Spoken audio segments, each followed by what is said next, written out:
Obesity বা স্থূলতা আজকের দিনে একটা সবথেকে ভয়ঙ্কর সমস্যা।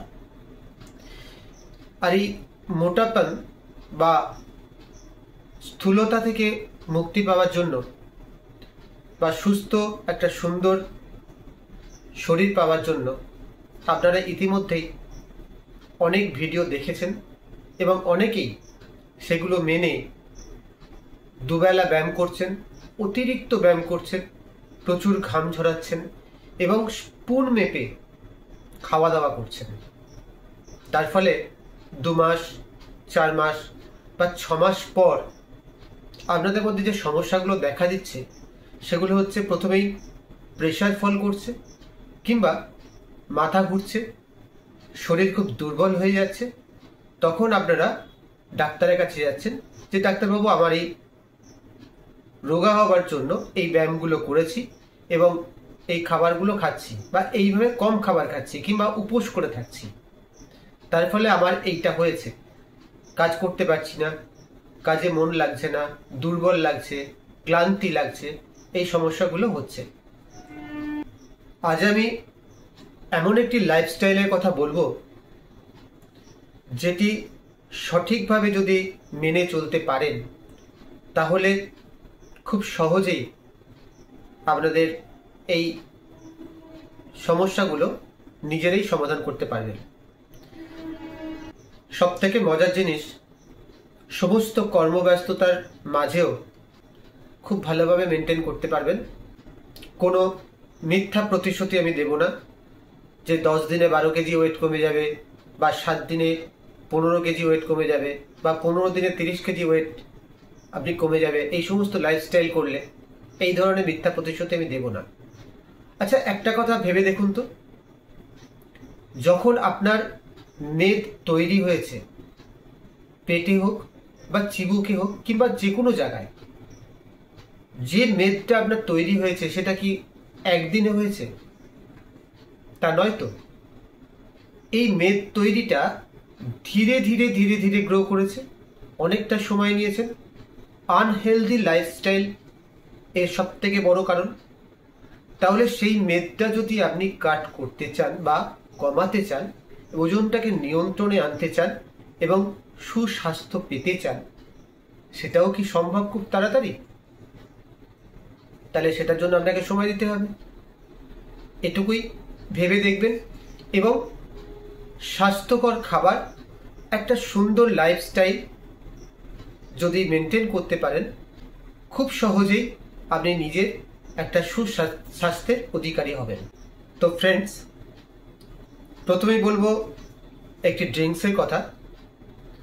রাত্রে শুতে যাওয়ার সময় 1 গ্লাস জলে 1 চামচ গোটা জিরে ভিজিয়ে সেই জলটি সকালে জিরে সমেত 5 মিনিট গ্যাসে ফুটিয়ে নেবেন এবং ছাঁকুনি দিয়ে ছেঁকে নিয়ে তার মধ্যে 1 টেবিল চামচ পাতিলেবুর রস এবং 1 টেবিল চামচ মধু মিশিয়ে যদি চায়ের মতো করে একটু একটু করে ওটা খেতে পারেন, ভীষণ উপকার পাবেন।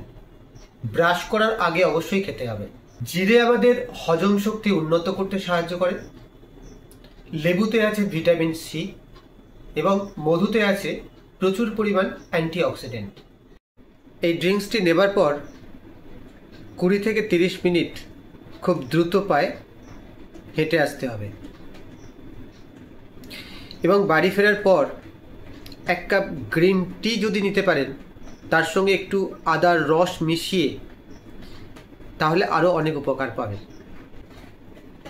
তবে মনে রাখবেন, চিনি ব্যবহার করবেন না, কারণ 20 থেকে 30 মিনিট হাঁটার পরে আপনি যে পরিমাণ ক্যালোরি বার্ন করেছেন, চিনিতে তার থেকে অনেক বেশি ক্যালোরি থাকে মাত্র 1 চামচ চিনিতে।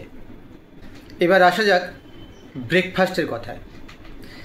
ব্রেকফাস্ট আপনার পছন্দের যে কোনো খাবারই আপনি খেতে পারেন, সেটা নিয়ে কোনো সমস্যা নেই।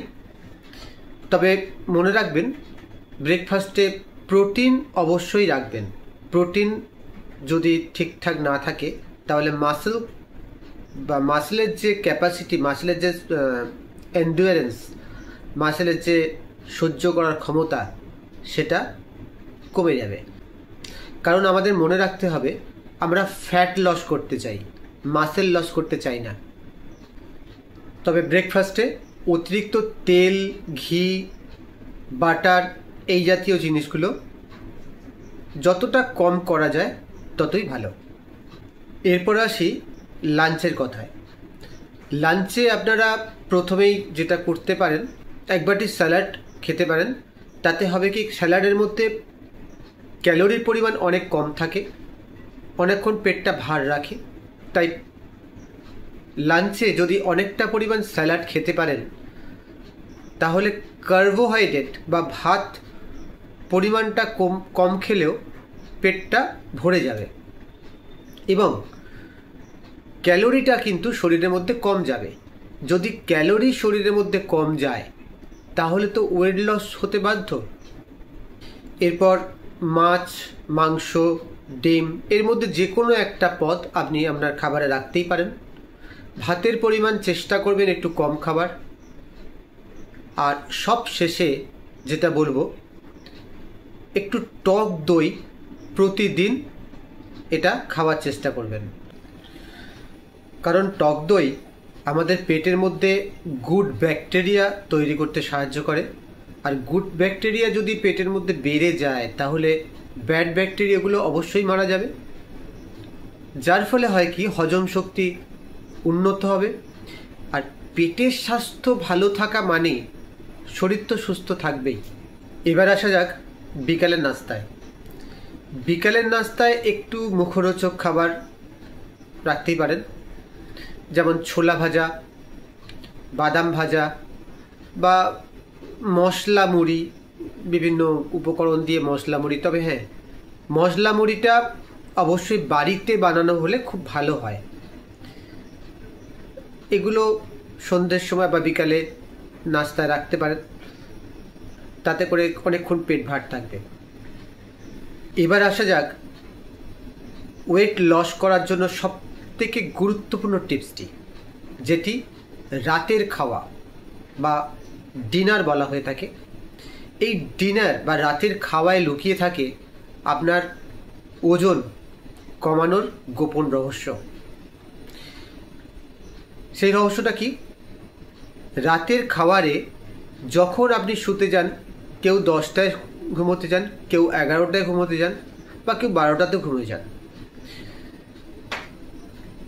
এই রাতের খাবার আপনার শুতে যাবার মিনিমাম 2 ঘন্টা আগে কমপ্লিট করতে হবে।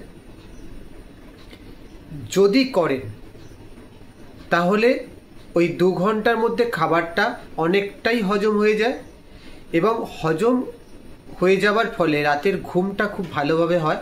তবে এখানে একটা বিষয় মনে রাখার খুব দরকার, ঘুমানোর সময়টা ম্যাক্সিমাম 11টা হলে খুব ভালো। তাই আপনাকে 9টার মধ্যে ডিনারটা সেরে ফেলতে হবে।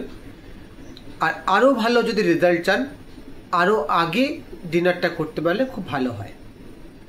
সুস্বাস্থ্য পেতে খাবার যেমন প্রয়োজন, সেরকম রাত্রের ঘুমটাও ভীষণ প্রয়োজন। একটা সুস্থ মানুষ, সুস্থ শরীর পেতে দিনে 6 থেকে 8 ঘন্টা বা 7 থেকে 8 ঘন্টা ঘুমের খুবই দরকার। ঘুম যদি ঠিকঠাক না হয় আর আপনি যদি প্রচুর পরিমাণ পুষ্টিকর খাবার খেয়েও নেন, তাহলে সেটা শরীরের কোথাও কোনো কাজে লাগে না। এছাড়াও আরেকটি গুরুত্বপূর্ণ টিপস, সারাদিনের জল পান করা। একসঙ্গে অতিরিক্ত জল না খেয়ে অল্প অল্প করে সারাদিন জল খেয়ে যাবেন। জল খাওয়াটা মিনিমাম 2.5 থেকে 3 লিটার বা 3.5 লিটার, এটা ম্যান টু ম্যান ভ্যারি করে, সবার জন্য সমান নয়। তাই মিনিমাম 2.5 থেকে 3 লিটার জল আপনাকে সারাদিন খেতে হবে এবং সেটা অল্প অল্প মাত্রায় আপনি সারাদিন ধরে জল খাবেন। এই নিয়মগুলি যদি সঠিকভাবে মেনে চলতে পারেন, দেখবেন খুব সহজেই ধীরে ধীরে আপনাদের ওয়েট লস হতে শুরু করছে এবং একটি সুন্দর স্বাস্থ্যকর লাইফ লিড আপনারা করতে পারবেন।